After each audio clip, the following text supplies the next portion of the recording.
Right. Welcome. Well, I'm the one. you're the one hosting. Okay, we tried. Yeah, this is the Ready? funny part. Hi, everyone. Welcome to MCNN. I'm Teresa for Teresa Tuesday, and I've got Corey Hunt here with me from Oklahoma.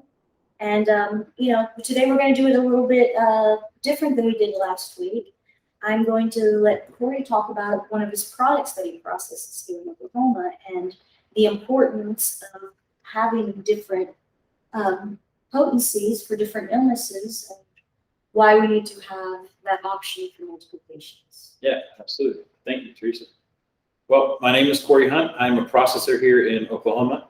We make a product called FICO. It comes in a syringe like this. And FICO stands for full extract cannabis oil. You may have also heard it being called RSO or just cannabis oil. We take a really unique approach to both the extract and then the education behind our product. You were talking about different potencies. All of our oils come in different potencies, and so. Yeah, but why is that? Why do they come in different potencies? So the plant grows different.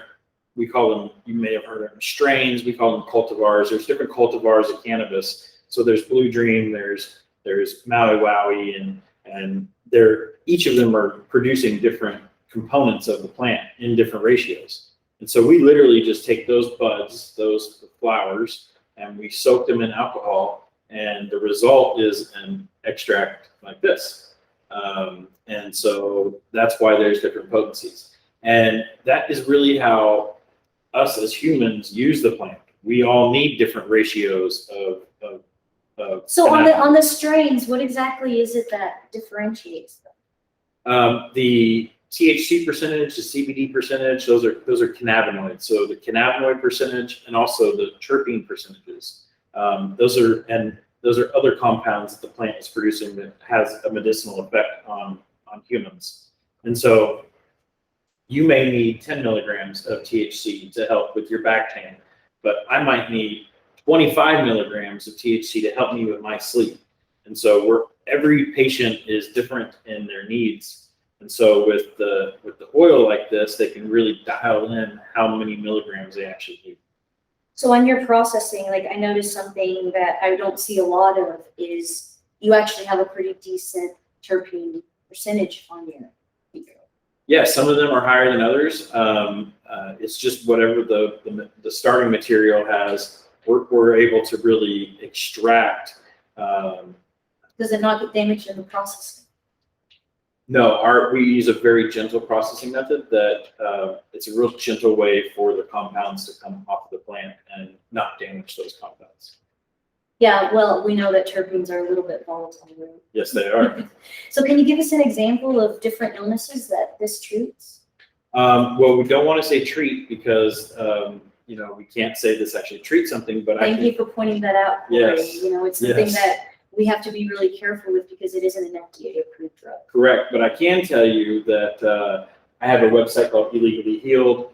We also have a website, purplefico.com, and we're very active on Instagram. And I can tell you that the reports that I'm getting in, everyone from 3 years old to 80 years old, I've heard reports on this helping from autism to folks with cancer that are going through treatments. It helps them really with like their nausea, and that they're able to sleep when they're on all these bad cancer treatments, and it's just really wrecking their body. To all the way just to back pain or sleep or anxiety, and also topically. Can you explain the dose of one of these? Well, everyone's dose is different. No, the dose is in comparison to the size, the concentration. Yeah, so because that's something that somebody's going to go pick this up and they're going to think, I'm just going to shoot this whole thing. how much do I take? Exactly, and that's this right here. This in particular is something that I feel needs to be explained to patients. Yeah. And so here's your opportunity in explaining exactly how to dose. So we have you can't tell them how to dose for their illness, but how to figure out their dose. Yeah. So we have a brochure with a little chart on it, and this oil really, we tell people to start with the size of a grain of rice, and That's weight. very small. It's very, very, very So small.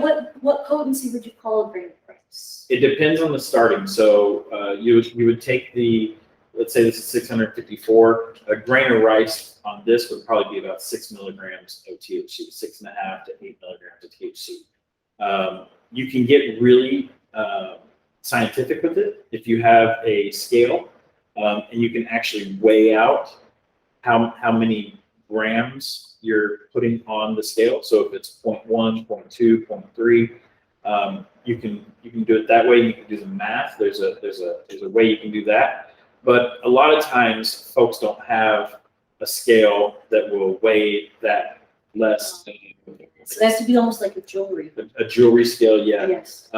But that's why we tell people to start with the size of a grain of rice and wait 30 minutes to an hour and just increase it every grain of rice. And that's a good way to find your dose, because you don't want to take too much of this, because it will really, like, you'll be out for days with this stuff. So you said 30 minutes to an hour. Yeah. We're going to get back in talking about me. This happens sometimes. Yeah. I have liver disease. And so one of the things that I would struggle with is being able to metabolize a hydrophobic drug. So for somebody that struggles to metabolize, I would say it takes me about 2 hours. Yeah. And, that's not everyone, but if you do have something that makes you struggle to metabolize, it's important to just give it a little bit extra. Yeah, absolutely. So we tell people that a lot of people that try our product, most of them, not all of them, have already tried cannabis, either inhalation or edibles. If people have tried edibles before, we tell people that this will work in your body mainly like an edible. So if an edible typically takes an hour for you to feel the full effects, you can anticipate this will probably take about an hour to hit. So, that's funny we're talking about that because, there's different delivery methods, and different illnesses require a different delivery methods. Yes. There's a difference in the receptors. Can you briefly explain that as layman as you can? Well, so some people, edibles, it doesn't affect, or some people, edibles do not affect them. And so with this oil, you can actually take this different ways. We have a delivery method under our tongue. It's your sublingual gland. You can literally put this oil right underneath your tongue, and it will absorb through that sublingual gland, which goes straight into the bloodstream. Also, and I brought this up earlier, you can use this topically. Those receptors that you were talking about that are in our body that interact with cannabis, we also have those receptors on our skin. We have a lot of those receptors on our skin.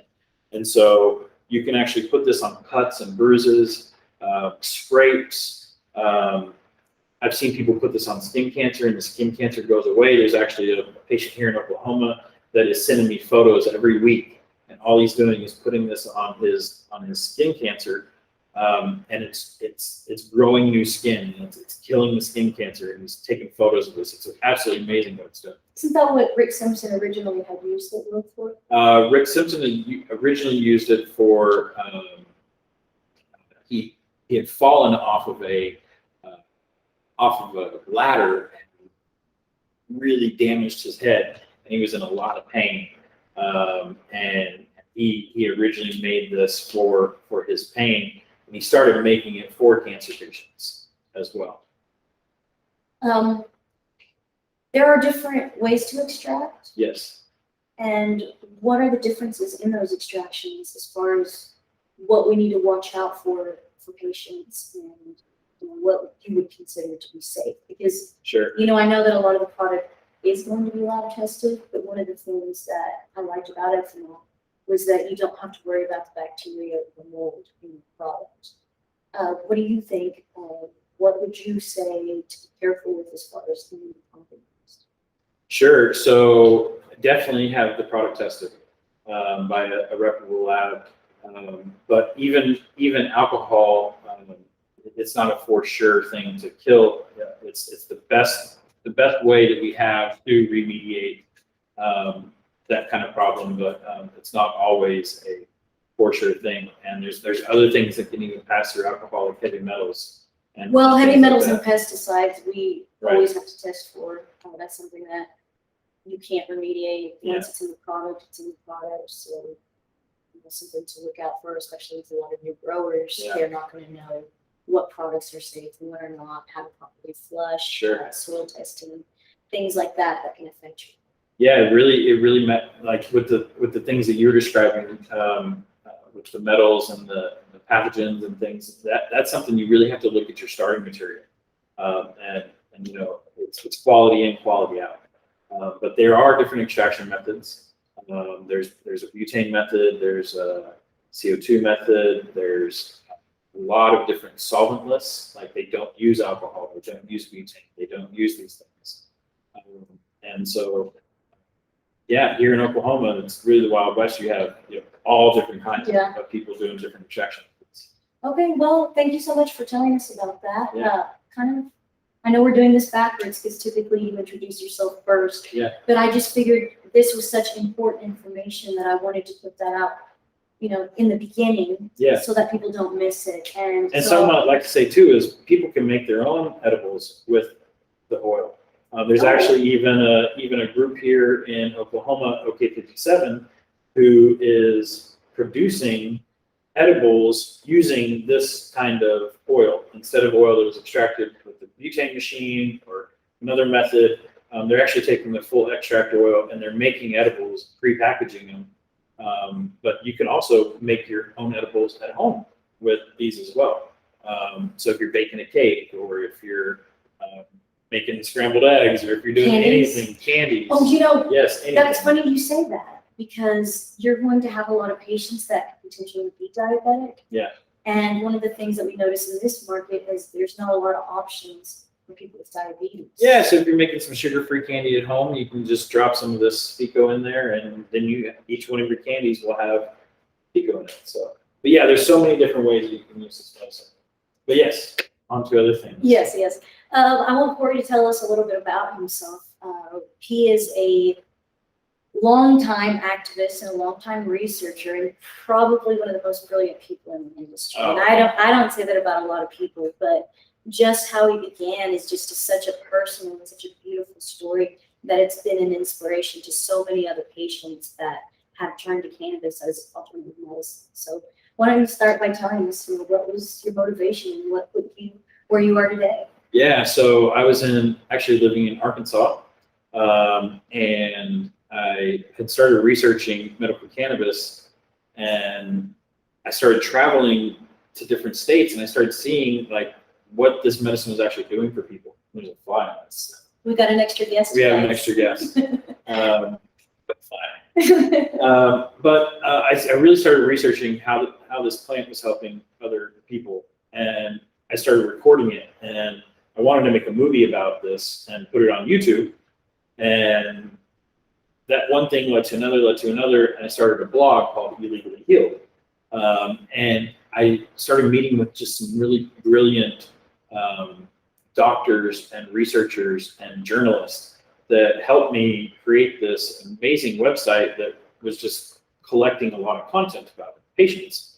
And one thing turned into another, and me and actually one of the journalists, Angela Baca, She's out of Oregon, right? she is out of California now, but originally she's been all over the place. Yeah, she's really sweet. I love she her. is An amazing. writer. Yes, she is. But her and I started helping Utah and started working with legislators Oh, in Utah. And it was my first experience working with legislators and seeing the legislative side of things. And they were trying to legalize at the time. This was 2015, 2016.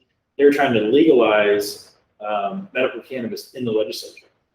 And I got a taste of the legislative side, and I loved it.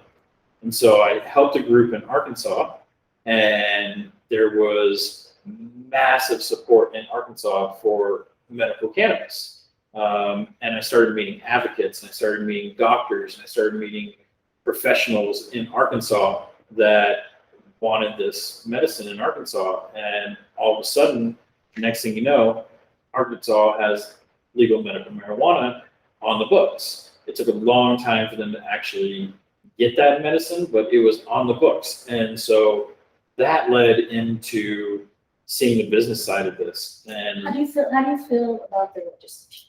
Also, a brief explanation of we don't have exactly. enough time on this. Okay, why don't you tell us what you hate about it? And that brings up a lot of PTSD with me. Oh. But I'm So we don't like it. well. I'm glad that some people are able to get the relief that they're looking for in Arkansas, and that the program is actually helping the people that it is helping. I think that it could help a lot more people, and I think it could be a more streamlined program, a more open program for people to participate in. What is that going to do to product? That's what I was going to say. Yeah. I think that the what you see here in Oklahoma versus what you see in Arkansas, you see more of a product selection for patients, more delivery methods, more options, and that goes everything from the actual flower itself to the usable products in the end. I mean, here in Oklahoma, we have very unique products like inhalers.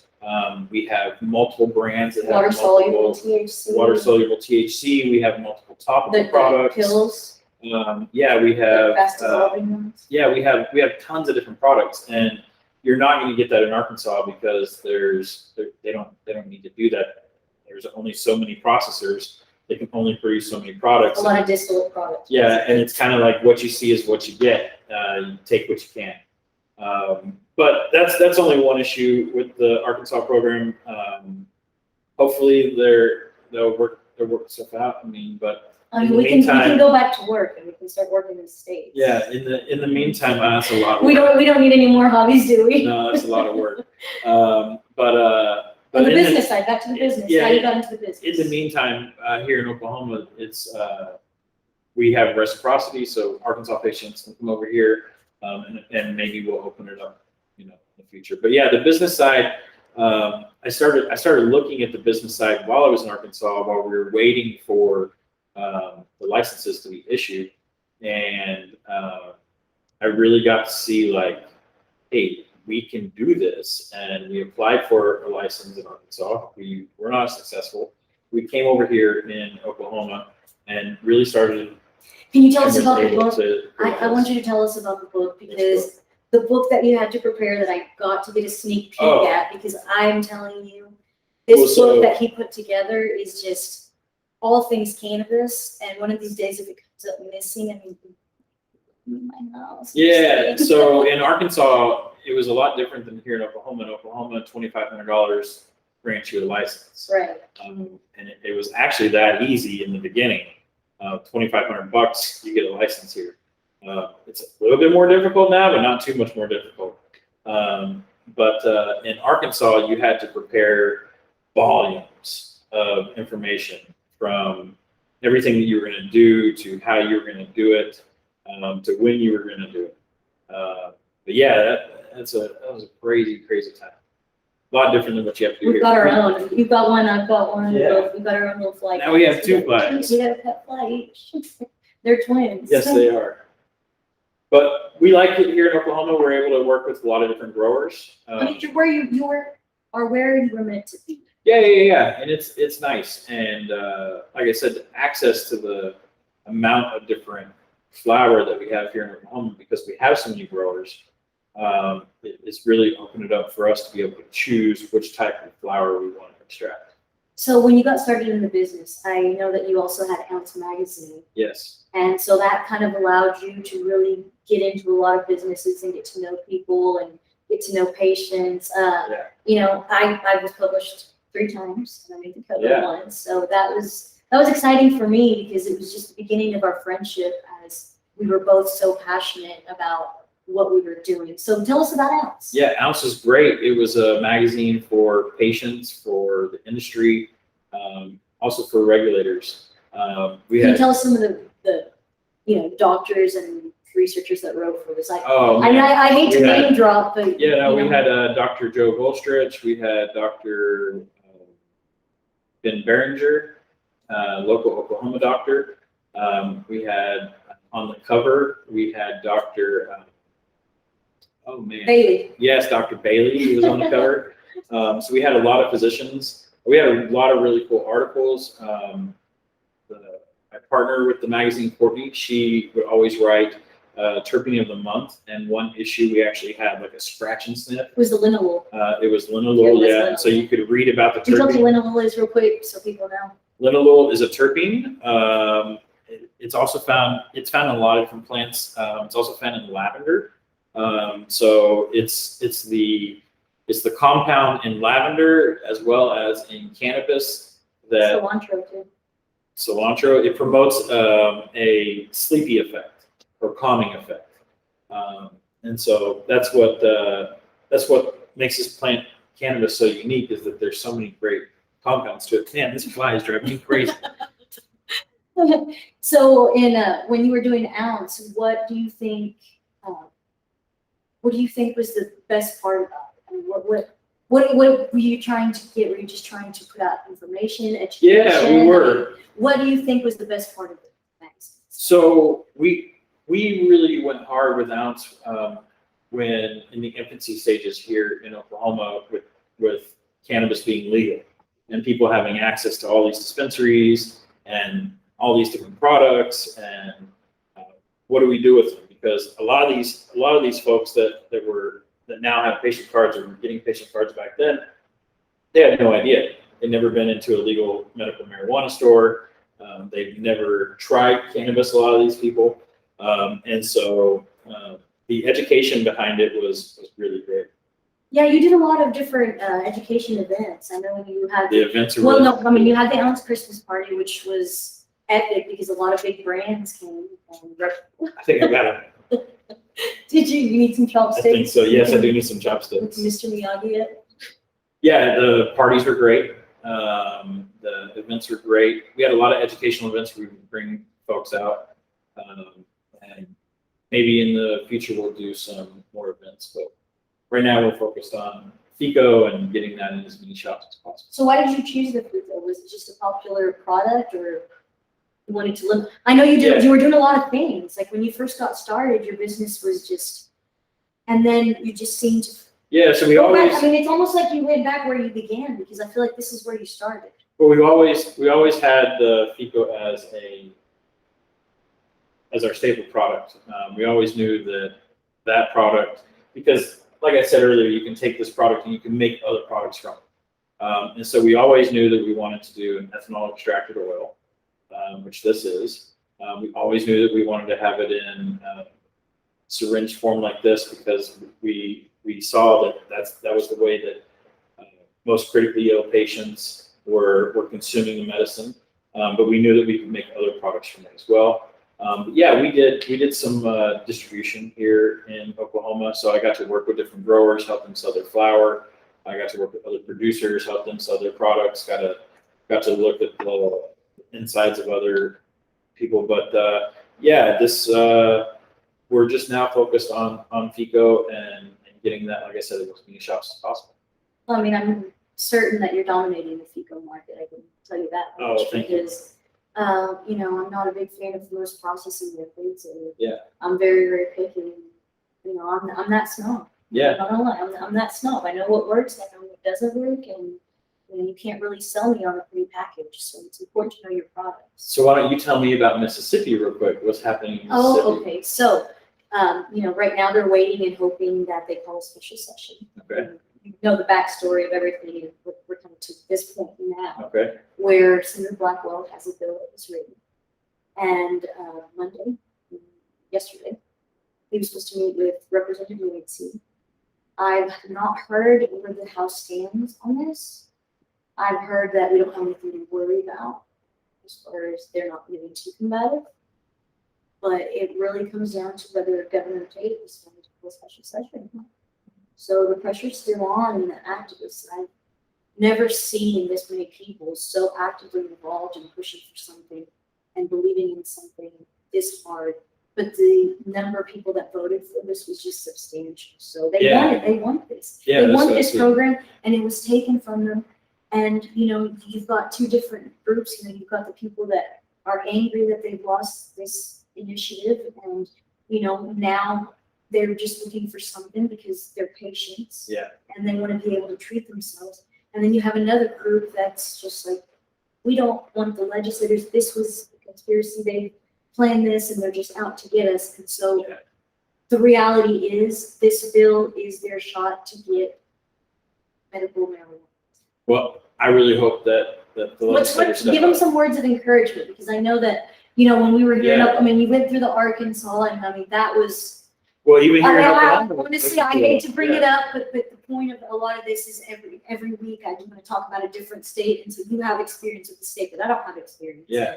So that's valid information for me, because it allows me to explain things without me having to go back and read all the nitty gritty of it. Yeah. But I appreciate that.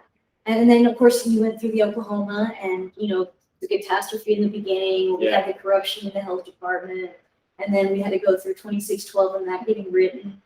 And, you know, every year we have a whole stack of bills that we look at. So Yeah. what would you what would you say to them as far as offering words of encouragement or maybe a little bit of advice? Yeah, well, to the advocates, keep pushing. I went through something similar in Arkansas with the Supreme Court ruling, and those sting. But you have a second chance now with the legislators. And from what I'm seeing, they're actually stepping up to the table, and They're having much needed conversations. they're having the conversations, and those conversations are your time to explain to them your position and what you've seen, how cannabis has helped you, how it's helped others, what you're hoping for in Mississippi, because they don't know what you guys, what you know.